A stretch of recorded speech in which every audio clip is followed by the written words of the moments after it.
kadib markii la soo gabagabeeyay kulan dhowr maalmood ee ugu dambeysay ka socday magaalooyinka Malindi iyo Mombasa oo ay lahaayeen mid ka mid ah beelaha dega ismaamul goboleedka Garissa gaar ahaan deegaanka Ijara ayaa waxa ay ka soo saareen go'aamo ay sheegeen in loo gol leeyihiin inay uga tashadaan aayaha beeshooda. kulankan oo ay gubyo ka ahayeen qaar ka mid ah odayaasha dhaqanka, aqoon-yahano, ganacsato, dhalinyaro iyo dumar ayaa halkaasi waxa hadalla qaar ka mid ah ka jeediyay ay ku dheeraadeen ahmiyadda ay leedahay midnimadooda. Maraaj Yuusuf oo ka mid ah odayaasha halkani ka hadlay ayaa hadaladiisa waxaa ka mid ahaa odayaasha sharafta loo ka soo qayb gashay, culimaawoodiinka, dhalinyarada, gabdhaheena dhammaan aad baad u mahadsantihiin. mahad kadib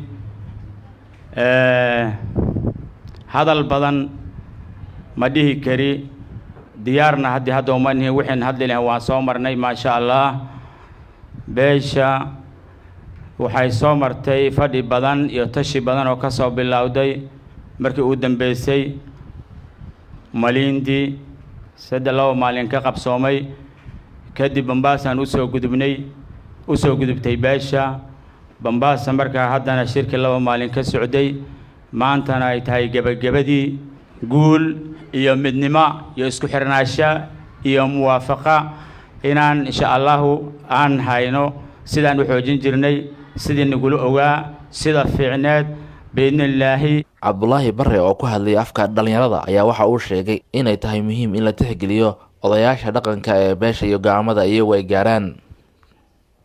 fadhiyadii 3 maalmood soo qaatay Mombasa iyo Malindi,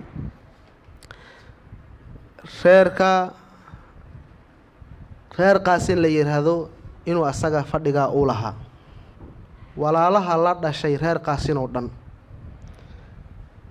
inay ogaadaan reerku inuu leeyahay madax asagu taladii ay ka soo go'do.